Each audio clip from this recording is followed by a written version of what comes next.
5, 6학년 아이들 중에는 중등의 개념을 다 이미 독서로 알고 있는 아이도 제가 아는 아이들, 가르쳐 본 아이 중에 있었어요. 책 읽기를 워낙 좋아해서, 그 다음에 수학에 대한 호기심도 많아서 무슨 피타고라스에 대한 책이든 이 중등까지 또는 뭐 고등까지 넘나드는 책을, 단행본 책들을 막 이만큼 읽어가지고 개념적으로 굉장히 수학에 대해서 풍부한 아이도 만나봤거든요. 이런 건 굉장히 긍정적인 부분이에요. 그래서 이런 건 막기보다는 아이가 호기심 있는 부분은 오히려 이제 책들이나 이런 것들로 알 수 있도록, 정확하게 알 수 있도록, 그 다음에 더 풍부하게 알 수 있도록 해준다면 도움이 되죠. 예를 들면 마이너스의 개념은 어떤 데에 도움이 되냐 하면 혼합계산에 도움이 되잖아요. 혼합계산이 아니고 참 순서 바꾸어 계산하는 거. 뭐 56 빼기 12 빼기 8을 한다. 자, 이런 계산은 빼고 빼는 거야. 그러니까 어떻게 보면 이거는 56이라는 기준에서 내려가고 또 내려가는 거니까 모아서 한꺼번에 20이 내려간다 또는 20을 뺀다 이렇게 생각할 수도 있어 라던가, 아니면 56 빼기 30을 한 다음에 더하기 16을 할 거야, 이런 경우에도 얘를 먼저 생각할 수도 있다는 걸 가르쳐 주는데도, 이런 이해를 하는데도 되게 용이하거든요. 그래서 이런 부분들을 생각하면 더 풍부하게 아이가 수학을 할 수 있을 거예요. 그래서 겁내시지 않아도 됩니다. 자, 마지막 사전 질문. 술을 재미있어 하는 아이예요. 그래서 주산을 시키고 있는데, 어머니는 연산과 사고력 위주로 풀게 하고, 저도 항상 그렇게 말씀드리잖아요. 그죠? 연산과 사고력 위주로 챙기면 된다, 저학년 때는. 그래서 그렇게 하고 싶은데, 아이가 술을 워낙 관심이 있어 해서 대기까지 해서 주산을 하고 있어요. 주판으로 암산하는 게 도움이 될까요? 라고 물어보셨어요. 주판은 장점과 단점을 동시에 생각해 보면 됩니다. 장점은 주산을 오래 했을 때 암산을 할 수 있다는 장점. 근데 단점도 존재해요. 단점은 거기에서 지나지 않는다는 단점이에요. 그래서 한 4학년 정도 된 학생 중에서 주산을 뭐 3년씩 이렇게 한 학생, 계산은 빨라요. 계산은 빠른데 뭐가 문제냐면 주산의 알고리즘은 굉장히 제한적입니다. 제한적이라서 주산을 잘한다고 해서 수학을 잘하진 않아요. 이거는 연산을 잘한다고 해서 수학을 잘하진 않는다 하고도 같은 얘기이긴 한데 뉘앙스가 조금 달라요. 그러니까 저는 원리셈을 개발한 사람으로서는 원리셈처럼 원리와 개념을 익히면서 연산을 했을 때 수와 관련된 지식이 풍부해지고 깊어지기 때문에 실제 문제를 풀 때 응용하고 생각을 이렇게 더 깊이, 그러니까 더 넓게 확장할 수 있는 부분이 더 많습니다. 그래서 더군다나 기계적으로 하는 연산은 재미도 없고 힘들고 하기 때문에 어차피 해야 되는 연산, 그리고 그렇다면 조금 더 즐겁게 할 수 있는 방법도 있어요 라고 이제 개발한 게 원리셈이죠. 수학은 그래야 된다라는 저희 가치관이 이제 반영이 된 건데, 주산 같은 경우는 그런 부분으로 보면 좀 반대쪽에 있죠. 계산하는 부분에 대한 알고리즘을 제한적으로 둬서 이걸 계속 연습을 하다 보면 빨라지고 정확해져요. 어떻게 보면 뭐 이 주산이라는 건 예전에는 계산기가 나오기 전 시대의 유물 같은 거고, 하지만 수학이라는 학문에 있어서 활용할 수 있는 부분이 있으니까 지금도 교육적으로는 가치가 있긴 한데, 말씀드린 것처럼 단점도 있을 수 있습니다. 그래서 연산을 아주 좋아하는 학생이라면 어릴 때 할 수는 있으나 어머님 말씀처럼 연산과 사고력 위주, 저도 그렇게 생각하니까 이렇게 볼 때 주산은 매우 한정적인 학습이긴 하다, 이런 말씀을 드리고 싶습니다. 오늘 질문에 대해서 답변을 해보도록 할게요. 질문 주시고요. 바로 직전에 이제 질문부터, 자, 저 앞에 거는 지나가서 못 보겠고, 바둑은 어떻게 보시나요? 물어보셨어요. 제가 인스타에 얼마 전에 아들하고 오목 두는 걸 올린 적이 있어요. 어릴 때는 보드게임을 많이 추천합니다. 보드게임. 저도 가족들이랑 보드게임 아주 많이 했었고요. 지금은 이제 아이들이 중2, 고3 이렇게 되다 보니까 그 보드게임이 어릴 때는 완전 학습 위주의 보드게임이었는데 제가 그렇게 만든 거고, 근데 지금은 이제 전략 게임으로 가족 놀이가 되었죠. 여가에 대한. 근데 정말 어릴 때는 아이들이 공부하는 거에 도움이 되는, 논리적인 사고를 키우는데 도움이 되는 보드게임이 되게 많아요. 이것들은 장점이 되게 많아요. 오목이나 바둑도 논리력을 키울 수 있고, 그 다음에 경쟁심, 이런 부분. 경쟁심이 좋은 부분도 있어요. 어떤 부분엔 나쁜 부분도 있지만, 예를 들어 남자아이들은 지기 너무 싫어하거든요. 근데 그런 경험들을 통해서 질 수도 있다라는 부분도 배워야 되고, 그 다음에 겸손한 어떤 부분, 겸손해야 되는 부분도 배워야 되고, 이런 것들이 있어요. 그리고 바둑이나 오목은 또 되게 그 수를 두세 수 이렇게 더 세어보고 상황을 상상하고 따져보고 하는 부분이 있기 때문에 전 학습적으로도 과제 집착력을 키우는데 도움이 된다고 생각합니다. 네, 된다고 생각합니다. 하나 말씀을 더 드리면, 에피소드를 말씀드리자면, 저희 아들이 지금은 고3인데 초등학교 1학년 때 생일이었어요. 그래서 생일에 생일 선물을 사러 이마트에 가고 있었거든요. 가던 중에 차에서 저는 이미 선물을 정했어요. 이걸 사줘야 되겠다 정했는데, 정하고 나서 이제 그래도 아들한테 물어보는 거죠. 이번에 생일 선물 뭐 받고 싶어? 이렇게 물어봤더니 아들이 이렇게 대답을 했습니다. 아빠, 우리 집에는 공부하는 느낌 드는 게임들만 많아. 그래서 나 정말 노는 선물 받고 싶어. 이렇게 얘기해서 제가 너무너무 아들한테 미안했던 적이 있어요. 아, 그래. 내가 너무, 지금은 사실 학습에 대해서 제가 잔소리도 잘 안 하고 되게 많이 참고, 잔소리도 잘 안 하고 애써 무관심하게 지내고, 물어보는 것만 답해주고 도와주고 이렇게 하고 있거든요. 근데 그때는 되게 적극적으로 뭔가를 막 시키고 학원을 보내고 한 건 아니었지만, 그래도 소양을 가지는 건 중요하다라고 생각했기 때문에 보드게임을 되게 많이 집에 가지고 있었고, 그리고 실제로 보드게임으로 되게 많이 놀았어요. 그래서 가족들하고 이렇게 퀴즈 내주고 문제 내주고 이런 것들이 되게 일상적이었거든요.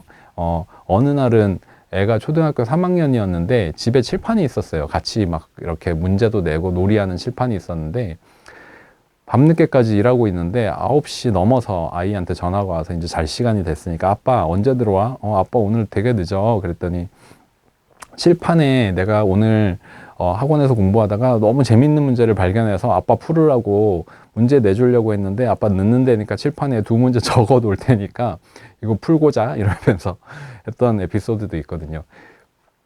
보드게임, 과제 집착력을 키우는 데 되게 많이 도움이 됩니다. 그리고 이거는 제가 이렇게 말씀드려도 집에서 해보시려고 하면 굉장히 어려울 거예요. 왜냐하면 이건 문화가 돼야 돼요. 문화. 가족 문화. 이거는 사실 아빠의 약간의 협조도 필요하고, 아니죠. 약간이 아니에요. 자칫하면 아빠는 방해꾼도 될 수 있습니다. 솔직하게 말씀드리면. 그래서 그런 종류, 생각하는 뭔가를 즐기고 같이 경쟁하고, 때로는 질 수도 있다는 걸 알게 되고 배우고, 이런 부분에 도움이 많이 되니까 그런 부분으로 활용을 하시면 좋아요.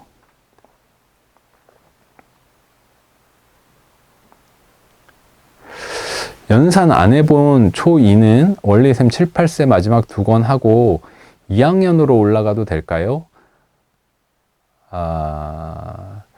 초2예요. 초2면 이건 이렇게 말씀드릴 수 있어요. 제가 원리쌤을 처음 냈을 때 도치맘이라고 하는 이 저희 회사 마케팅을 도와주던 도치맘 매니저들이 저희 원리쌤을 다 검토를 한 다음에 저한테 뭐라고 했었냐면, 자기들끼리, 지금은 이제 애들이 다 커버려서 그런데 그때 당시만 해도 원리쌤을 처음 냈을 때 도치맘 매니저들의 자제들이 뭐 2학년, 3학년, 4학년 뭐 이렇게 됐었거든요. 근데 자기들끼리 야, 이 내용 너무 좋다 이러면서 7, 8세 뒷부분부터 우리 다 풀려 이러면서 진짜 그 자기 자식들을 다 풀렸어요. 진짜 이 책 파는 거하고 무관하게 책 내용 너무 좋다고. 그래서 7, 8세부터 1학년까지 이렇게 풀리는 건 좋아요. 근데 2학년이면 7, 8세 뒷부분 2권, 그 다음에 1학년 책의 제일 뒷부분도 2자리, 1자리에 대한 원리를 익히게 되어 있거든요. 그래서 그거 하고 2자리로 넘어가세요. 2자리가 이제 2학년부터예요. 그래서 7, 8세 끝부분은 근데 너무 쉬울 수도 있어요.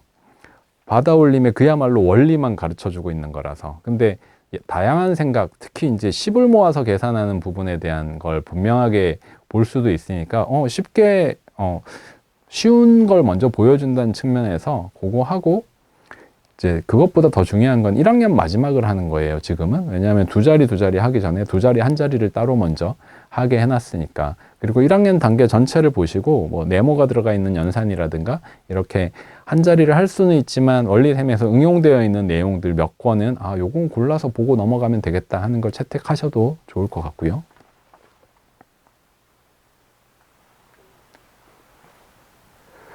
제가 질문했던 거 답 주셨는데 다음 주에 이야기해 주시는 줄 알고 둘째 거 들어보려고 들어왔는데 과감히 다니고 있는 학원 관둬야겠어요. 제가 앞에 뭐라고 말씀드렸죠? 학원을 관둬야 되는 부분에 대해서 말씀드린 게 있었나요? 예? 주사요. 주사는 장점과 단점이 분명한 카테고리니까 그거는 제가 이제 말하자면 소신껏 말씀드리는 부분이고, 덧셈 좋아하는 7세 남자예요. 소마셈 피육 편하게 하고 있는데 다 하면 피치를 하고 싶어 해요. 한 자리 받아올린 계산 가능. 근데 앞쪽에 뺄셈은 안 했는데 그냥 덧셈 계속해도 될까요? 뺄셈 해야 됩니다.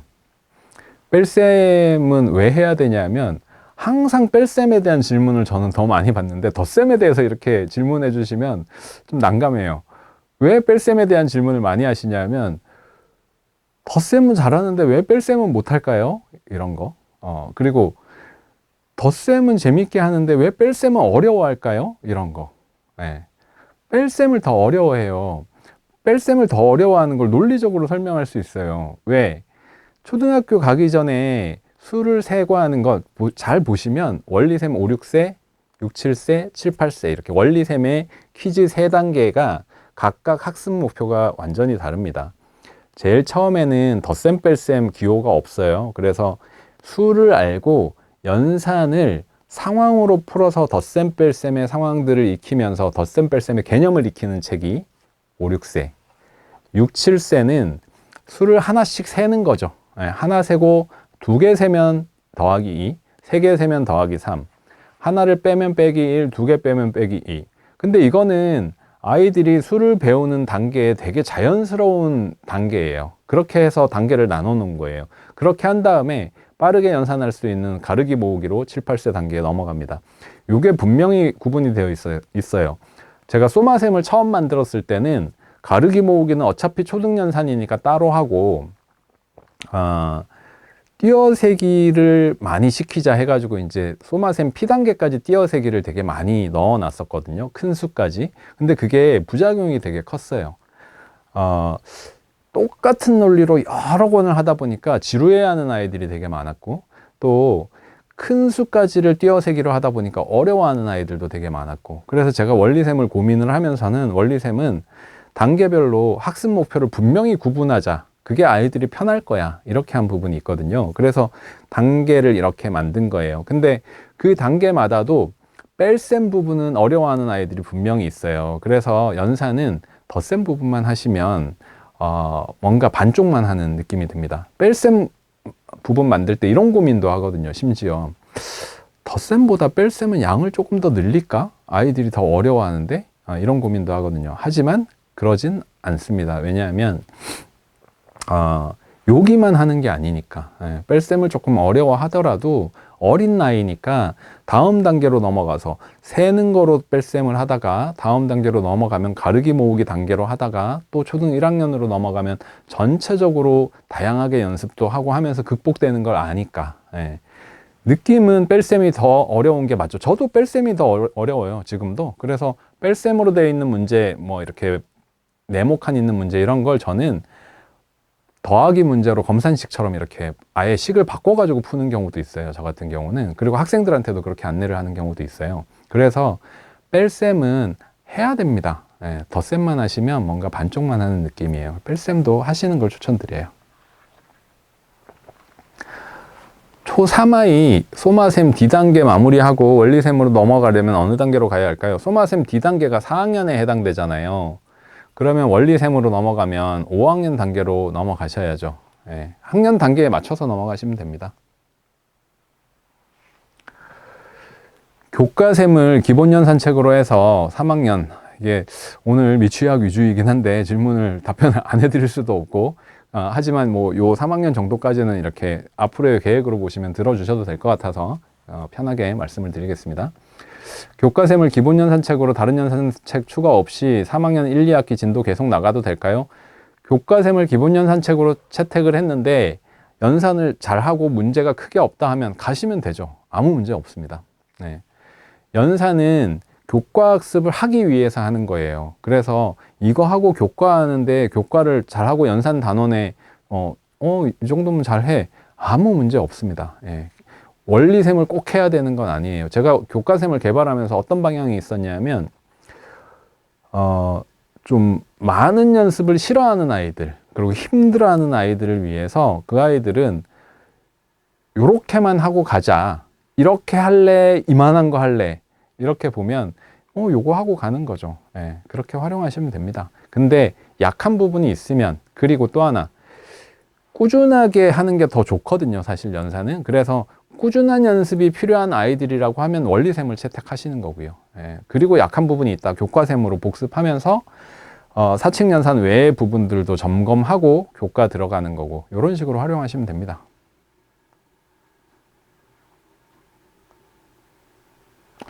안녕하세요. 대치동에 연산학원을 다니고 있는데요. 대치동 연산학원이라고 하면 네, 다암 다니고 있을 것 같은데 워낙 오래된 학원이죠. 예. 학교에서 하는 방식이 아니고 좀 다른 방법으로 연산을 하고 암산을 할 때가 많은데, 이런 식의 연산 방법이 학년이 올라갈수록 독이 될까 걱정이 되는데 학교 방법으로만 꾸준히 하면 될까요? 아니요, 그런 걱정 안 하셔도 돼요. 제가 앞에도 설명해 드렸지만 풍부하게 알면서 부작용이 있을까라고 걱정하시는 부분은 생각보다 그렇지 않아요. 예. 저는 오히려 다양한 학습을 풍부하고 폭넓은 학습이 아이들의 시각을 넓혀줄 거다라고 믿거든요. 예, 실제로 그렇게 많이 봐왔고, 아까 주산 얘기도 비슷한 방향에서 말씀을 드린 거고요. 주산이 나쁘다가 아니라 주산을 하면 주산하는 거 딱 하고 다른 것들을 채워지는 학습들도 반드시 따라줘야 됩니다 라는 얘기고, 그렇게 보면 연산에 투자하는데 어떤 연산 프로그램이 폭넓게 뭐 암산도 시키고 앞에서도 계산해 보게 하고 다양한 방식으로 어떤 특수한 케이스에는 이렇게 계산하는 게 편리해, 이런 것도 가르칠 거고 하면 어떻게 보면 원리셈도 비슷한 방향성이 있어요. 근데 원리셈은 평균적인 아이들을 위한 학습지이기 때문에 그런 부분을 자제하고 요 정도까지는 합시다라고 할 뿐, 하기 때문에 걱정 안 하셔도 될 것 같습니다. 다만 아이가 버거워한다면 좀 심플한 방향으로 바꿔주는 건 필요하죠.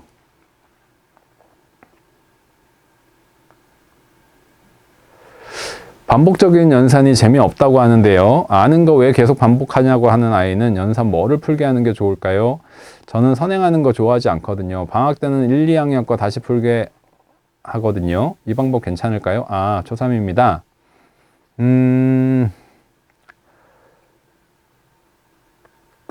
아까 말씀드린 것처럼 그런 아이들을 위한 책은 어떻게 보면 교과셈이죠. 3학년 1학기 들어가기 전에 3학년 1학기를 3월에 들어갈 것 같아 라고 하면 1월 정도부터 한 2달간을 다른 책 하면서, 연산이 메인이 되게 하는 게 아니라 항상 요거 하루에 10분씩만 하자, 15분씩만 하자, 이렇게 해서 준비하는 단계로 해서 아침이든 자기 전이든 꾸준하게 작은 시간을 꾸준하게 연습할 수 있도록 하고, 다른 학습은 그대로 하게 해야 돼요. 그렇게 해서 교과셈 같은 프로그램, 교과셈 같은 교재로 활용하시면 좋을 것 같고요. 그리고 또 하나는 동기부여는 분명히 있어야 돼요. 그래서 그렇게 얘기하는 아이들 같은 경우는 사실 너무 힘들어하고 막 몸을 꼬고 할 수 있거든요. 그래서 교과를 하는 데 있어서 요거는 꼭 연습해야 돼. 그래서 우리는 요렇게 짧게 요 책으로 하자라고 동기부여를 시켜주시고 활용할 수 있는 셈이 교과셈이 되겠죠. 그래서 그런 아이들은 원리셈보다 교과샘이 더 맞는 아이들일 테고요. 특히 이제 수학적으로 뭐랄까요, 호기심이 더 많고 그 다음에 생각하는 쪽을 더 많이 좋아하고 하는 아이들이 단순 반복하는 거 너무 지루해하고 힘들어하는 경향들이 있어요. 그래서 거기에 맞게 책을 선택하시면 될 문제 같습니다.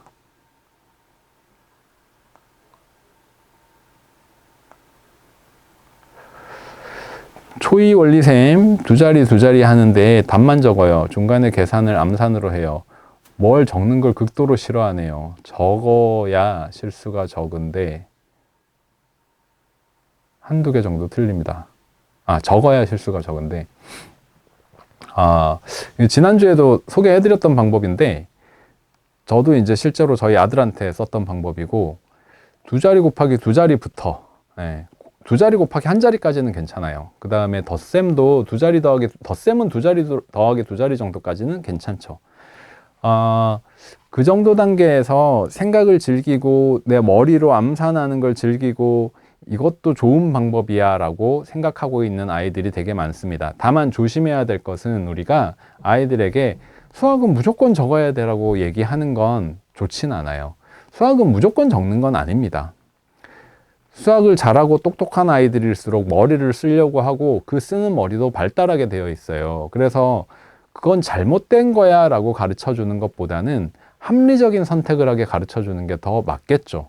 부정적인 이미지를 심어주는 것보다는 더 발전된 방향을 제시하는 게 맞겠죠. 그래서 제가 썼던 방법은 책에 있는 연산 문제를 뭐 한 5문제, 2장에 똑같은 문제를 적어 놓고 첫 번째는 네가 먼저 암산으로 하는 거야. 아니구나. 반대네요. 암산을 하는 걸 두 번째 해야 그래도 좀 객관적이니까. 첫 번째는 아빠가 시간을 재고, 시간은 똑같이 재는데 과정을 적으면서 푸는 거야. 두 번째는 암산으로 해봐. 잠깐 쉬었다가.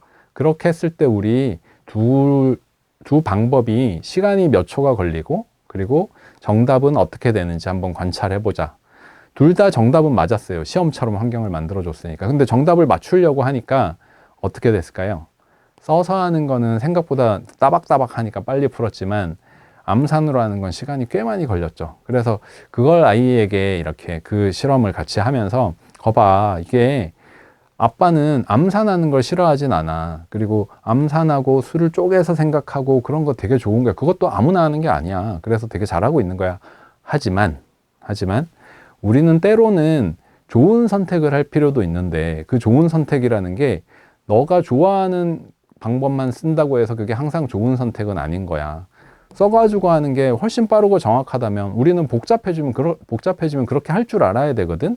근데 어떤 거 뭐 이런 거 제가 강의하면서 말씀드린 100에 가까운 수, 200에 가까운 수 이런 걸 100, 200으로 만들어 놓고 뭐 차이를 뺀다던가 이런 식의 상황에 대해서는 아주 추천하지. 근데 보통의 복잡할 때는 이건 써야 되겠다라고 판단하고 쓰는 것도 똑똑한 거야. 요렇게 가르쳐 주시면 아이가 앞으로 좋은 판단을 잘 하지 않을까 싶네요.